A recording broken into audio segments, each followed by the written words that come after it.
Baiklah, Assalamualaikum warahmatullahi wabarakatuh. Saya selaku perwakilan dari kelompok 2 yang beranggotakan saya sendiri yaitu Zulisa, kemudian teman saya Andreas Hadinata, Anggi Betri Purnama Ardi, Fijar Abrori, dan Cynthia Putrinela akan memperkenalkan penggunaan pada aplikasi yang telah kami pilih, yaitu aplikasi akuntansi UKM.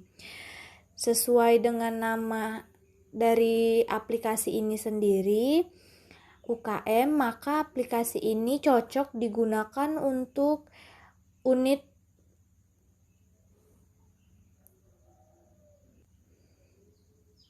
yaitu untuk usaha kecil dan menengah. Jadi, sebelumnya saya akan memberitahu terlebih dahulu kelebihan dari aplikasi ini, yaitu yang pertama bisa digunakan secara gratis.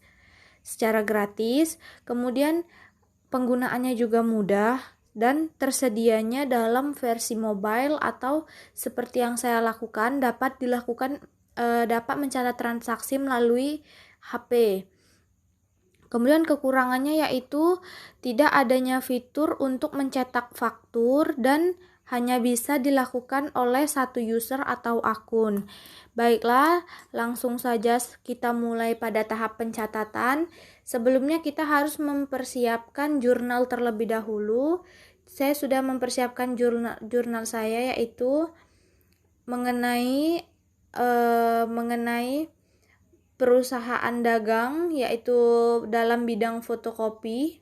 Jadi saya di sini menamai fotokopinya itu fotokopi berkah, dan teman-teman bisa melihat transaksi-transaksi yang terjadi dari tanggal 1 sampai tanggal 30 Desember sudah saya rincikan di sini.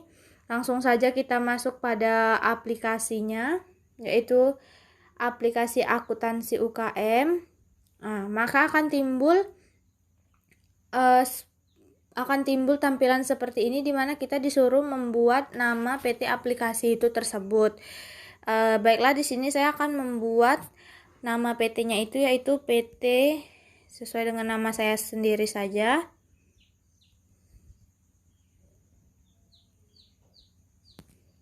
Kemudian alamatnya opsional, teman-teman bisa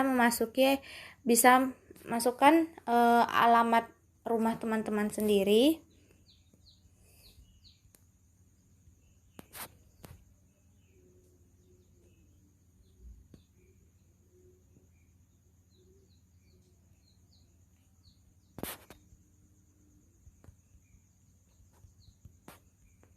Di sini saya sudah mengisi semua, kemudian teman-teman bisa klik simpan.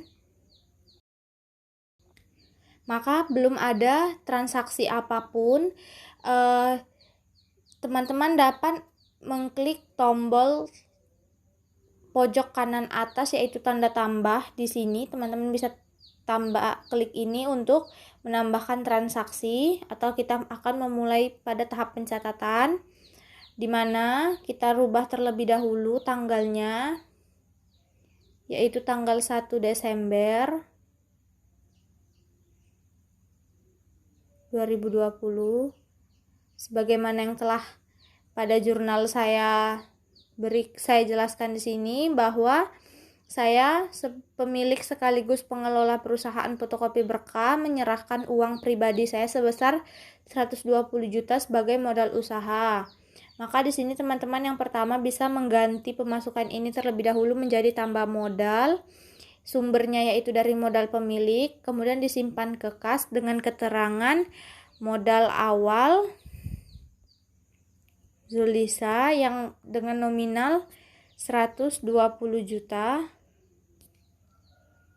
Kemudian klik simpan.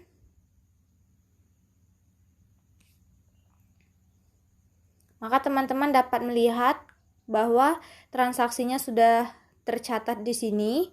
Kemudian kita masuk pada transaksi kedua. Kita ganti terlebih dahulu kembali tanggalnya menjadi tanggal 2. Kita lihat kembali jurnalnya. Pada tanggal 2 ini dibeli dengan tunai 5 unit mesin fotokopi seharga 15 juta per unit dari toko Eropa. Jadi di sini kita memasukkan bahwasanya ini terjadinya pengeluaran yang diambil dari kas untuk biaya peralatan. Namun di sini kita bisa pilih peralatan saja dengan keterangan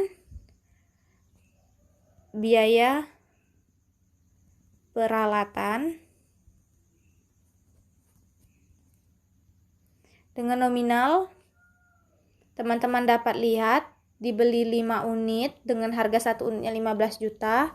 Berarti kita kalikan terlebih dahulu 15 juta dikali 5, maka hasilnya ialah 75 juta. Maka kita dapat klik simpan dan akan tercatat pada transaksi. Kemudian kita masuk pada transaksi yang ketiga, kita ganti terlebih dahulu tanggalnya, yaitu tanggal 3 Desember 2020. Kemudian transaksi ketiga ini dibeli secara kredit 50 rim kertas HPS dengan harga 25.000 per rim dan 25 rim kertas kuarto dengan harga 23 per rim serta 10 kantong tinta fotokopi dengan harga 70.000 kantong di toko mitra. Jadi teman-teman dapat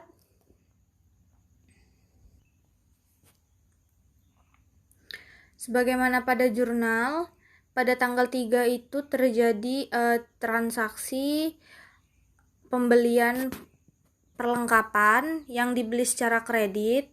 Teman-teman dapat menjumlahkan terlebih dahulu nominal dari semua totalnya. Kemudian kita catat pada transaksi, dimana kalau dibeli secara kredit itu adalah termasuk utang dari utang usaha dengan keterangan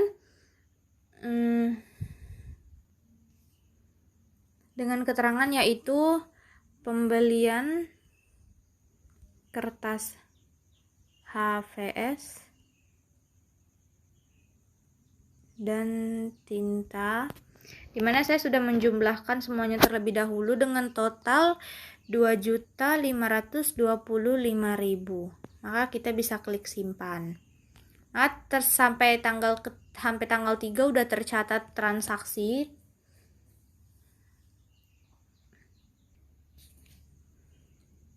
Untuk seterusnya, kita selesaikan kasus ini terlebih dahulu sampai tanggal 30. Maka transaksinya kita harus mencatat sampai tanggal 30 dengan catatan teman-teman harus paham terlebih dahulu di mana itu termasuk dalam bagian apa, pemasukan, pengeluaran, utang, piutang ataupun tambahan modal, kemudian diterimanya dari apa, kemudian disimpan ke apa serta keterangannya. Hanya itu kunci untuk memahami agar bisa mencatat pada transaksi, agar bisa mencatat pada aplikasi akuntansi UKM ini. Sebagaimana saya telah menyelesaikan pencatatan transaksi pada kasus ini, maka hasilnya akan seperti ini. Pencatatannya sudah sampai tanggal 30 saya lakukan. Dan teman-teman bisa mengklik garis 3 pojok kiri atas untuk melihat hasil dari pencatatan teman-teman sekalian, yaitu teman-teman tinggal klik laporan. Maka di sini akan keluar jurnal, buku besar, neraca saldo, laba rugi, neraca, periode, utang, piutang, dan teman-teman bisa mengekspor ini menjadi dokumen Excel. Serta juga ada SPT, PPH, OP atau tahunan, buat laporan SPT tahunan. Di sini saya akan menunjukkan jurnalnya terlebih dahulu atas pencatatan yang telah saya lakukan. Untuk melihat itu kita tinggal mengganti bulan April ini menjadi bulan Desember dengan tahun yang sudah kita tentukan tadi. Maka akan keluar pencatatan jurnal seperti ini, di mana yang sudah saya lakukan tadi. Dapat teman-teman lihat di bawah hasilnya jurnal pencatatan jurnal yang saya lakukan balance. Maka dapat dikatakan bahwa saya telah berhasil melakukan pencatatan jurnal. Kemudian teman-teman bisa melihat buku besar seperti yang tadi, kita ganti terlebih dahulu bulan dan tahunnya. Maka pencatatan pada buku besar sudah tercatat secara otomatis. Begitu juga pada neraca saldo. Saya akan tunjukkan satu-satu pencatatan yang telah dilakukan. Ini neraca saldo dari pencatatan transaksi saya. Kemudian laporan dari laba rugi.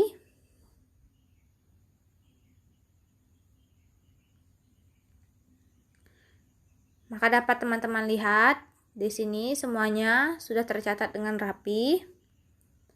Dan neraca kita ganti terlebih dahulu.